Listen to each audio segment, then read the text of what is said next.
ជំរាបសួរពុកម៉ែបងប្អូនទាំងអស់គ្នាថ្ងៃនេះនាងខ្ញុំរស្មីនាំមកជូននៅមុខម្ហូបមួយមុខទៀតហើយគឺឆាប្រហុកជាមួយនឹងសាច់ជ្រូក3ចន់ញ៉ាំជាមួយនឹងអន្លក់ចាអន្លក់មានអន្លក់ផ្សេងតែចំណែកនាងខ្ញុំថ្ងៃនេះគឺខ្ញុំមានអន្លក់តែមួយមុខនោះទេគឺអន្លក់ល្ហុង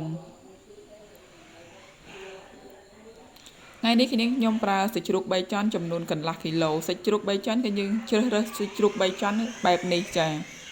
សាច់ជ្រូក3ចន់ដែលមានចប់ខ្លាញ់ហើយវាស្រស់ល្អខ្ញុំបានហាន់សាច់ជ្រូក3ចន់នោះជាចំណិតស្ដើងហើយនាងខ្ញុំយកមកក្រឡុកព្រោះខ្ញុំមានពេលវេលាខ្លីក្នុងការរៀបចំវាអញ្ចឹងខ្ញុំក្រឡុកទៅគឺវាឆាប់ម៉ត់ចាសម្រាប់ការក្រឡុកសាច់ជ្រូក3ជាន់របស់នាងខ្ញុំនេះគឺខ្ញុំក្រឡុកមិនសូវម៉ត់ប៉ុន្មាននោះទេដោយសារខ្ញុំចង់ទុកឲ្យវាមានខ្លាញ់តិចដុំ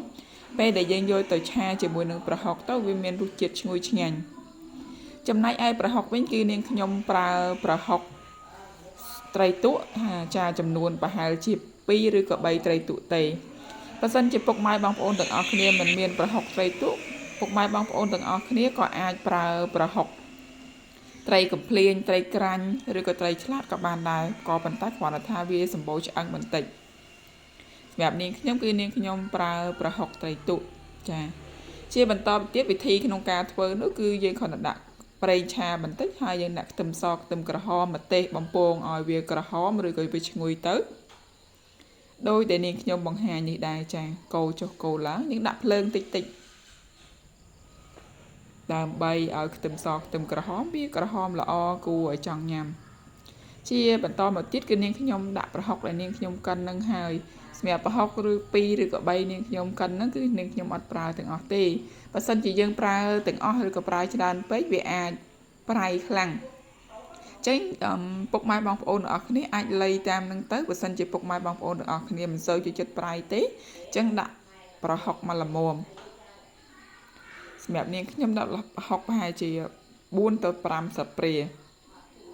ទៅតាមបរិមាណនៃសាច់ជ្រូករបស់នាងខ្ញុំចំណែកឯសាច់ជ្រូករបស់នាងខ្ញុំបានបង្ហាញហើយគឺចំនួនកន្លះគីឡូសាច់ជ្រូក3ចន់សាច់ទន់ល្អជាប់ខ្លាញ់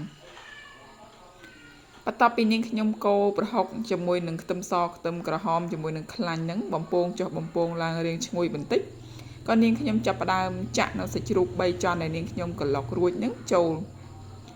ជាបន្តមកទៀតយើងចាក់ចូលហើយគឺយើងត្រូវកូរវាចុះកូរឡើងដើម្បីឲ្យវាចូលគ្រឿងជាមួយនឹងសាច់ជ្រូក3ចន់និងប្រហុកដែលយើងឆាខ្ទឹមសខ្ទឹមក្រហមនិងម្ទេសនោះ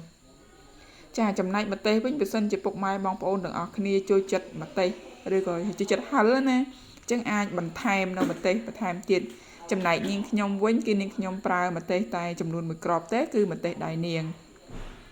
ហើយក៏នាងខ្ញុំបន្ថែមនៅស្បែកជ្រូកដែលនាងខ្ញុំបានហាន់ចំណែកស្បែកជ្រូកយើងវិញយើងមិនចាំបាច់យើងយកទៅ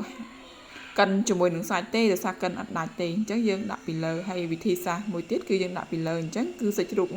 ស្បែកជ្រូកហ្នឹងវានៅដុំឆ្ងាញ់គួរចង់ញ៉ាំ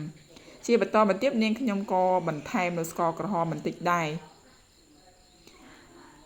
ហើយក៏ជ្រាបបង្ហាញអំពីព្រីងទុំដែលអ៊ំមេភូមិគាត់បានយកមកផ្ញើចាព្រីងទុំនេះគឺព្រីងដោះកវៃផ្លែធំមែនតែនផ្អែមទៀតក៏ជ្រាបពេលបង្ហាញពុកម៉ែបងប្អូនបន្តិចហើយក៏ប្រហុករបស់នាងខ្ញុំចាប់ផ្ដើមចូលគ្រឿងល្អនាងខ្ញុំច្បល់ឡើងហើយបន្ថែមគ្រឿងទេសផ្សេងទៀតតាមនៅចំណង់ចំណូលចិត្តរបស់នាងខ្ញុំហើយគ្រឿងទេសក្នុងការធ្វើប្រហុកឆាឬក៏ប្រហុក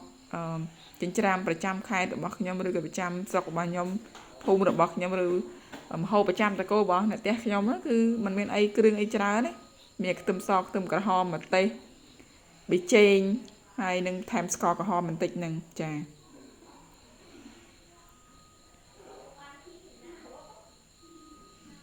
ខ្ញុំភ្លក់ទៅ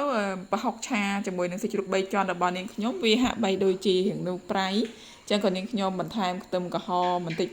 បន្ថែមខ្ទឹមក្រហមអធិស្ឋានពុកម៉ែបងប្អូនអរគ្នាខ្ញុំបន្ថែមនៅស្ករក្រហមបន្តិចទៀតចាសម្រាប់ការធ្វើម្ហូបគឺជាតិចនិចឬក៏ជាបច្ចេកទេសមួយចំនួនការធ្វើម្ហូបបើសិនជាយើងប្រើនៅស្ករក្រហមគឺវាមានរសជាតិឆ្ងាញ់ជាងស្ករសចាហើយមើលមុខម្ហូបយើងហ្នឹងគឺវាមានពណ៌អីវារៀងតាក់ទាញជាងស្ករសដែរចា ហើយក៏នាងខ្ញុំផ្ទះនាងខ្ញុំគឺខ្ញុំហូបប៊ីចេងដែរអញ្ចឹងមួយរយៈនេះខ្ញុំប្រើប៊ីចេងបន្ថែមតិចដើម្បីបន្ថែមរសជាតិឲ្យមានរសជាតិកាន់តែឈ្ងុយឆ្ងាញ់ពិសានៅពុកម៉ែបងប្អូនដល់គ្នាចាថ្មនេះហើយជាពុកម៉ែបងប្អូនដល់គ្នានៅតាមតំបន់ជនបទវិញឃើញម្ហូបសាច់ជ្រូកឆាជាមួយនឹងប្រហុកនេះប្រហែលជាចូលច្រាយស្រក់ទឹកមាត់ខ្លះហើយចាហើយជាអ្នកខ្លះទៀតហេវបាយហើយចាសម្រាប់នាងខ្ញុំឆាហើយគឺខ្ញុំហូបតែម្ដងហើយមុខម្ហូបនេះយើងអាចធ្វើហូបនៅពេលថ្ងៃត្រង់ហូបនៅពេលល្ងាចឬក៏ពេលព្រឹកក៏បានដែរបើសិនជាយើងហូបមិនអស់យើងអាចយកវាទៅទុកទៅស្អែកឡើងយើងកំដៅទៀតទៅយើងអាចយកមកលាយបាយកកអីក៏បានដែរសម្រាប់នាងខ្ញុំហូបបាន3ពេលចាពេលព្រឹកពេលថ្ងៃត្រង់និងពេលល្ងាចសិនជាខ្ញុំចូលចិត្តខ្ញុំហូបចាហើយបើសិនជាខ្ញុំហូបអត់អស់ទេនៅពេលថ្ងៃត្រង់ឬពេលល្ងាចខ្ញុំអាចយកវាមកឆក់កឡវាទុកឬក៏ដាក់ក្នុងទូទឹកកកឬក៏ដាក់ក្នុងក្រៅក៏បានដែរវាអត់ងាយខូចទេមុខម្ហូបមួយមុខនេះចាហើយសម្រាប់ការចំណាយវិញគឺខ្ញុំចំណាយតិចទេទៅលើមុខម្ហូបមួយមុខនេះសាច់ជ្រូកអស់ទៅ10000ហើយប្រហុកខ្ញុំមានខ្លួនឯងបន្លែមានខ្លួនឯងអញ្ចឹងចំណេញមែនតើហើយបើសិនជាពុកម៉ែបងប្អូនទាំងអស់គ្នាមានអន្លក់ដូចជាត្រប់សណ្ដែកគួរត្រសក់មានស្អំមានអីទៀតយល់តែឆ្ងាញ់បងប្អូនដល់គ្នាអញ្ចឹងមុខម្ហូបរបស់នាងខ្ញុំក៏ចាប់ផ្ដើមឆ្អិនហើយគេលហុងរបស់នាងខ្ញុំក៏ខ្ញុំស្ងោរឆ្អិនដែរហើយសាច់ជ្រូកឆា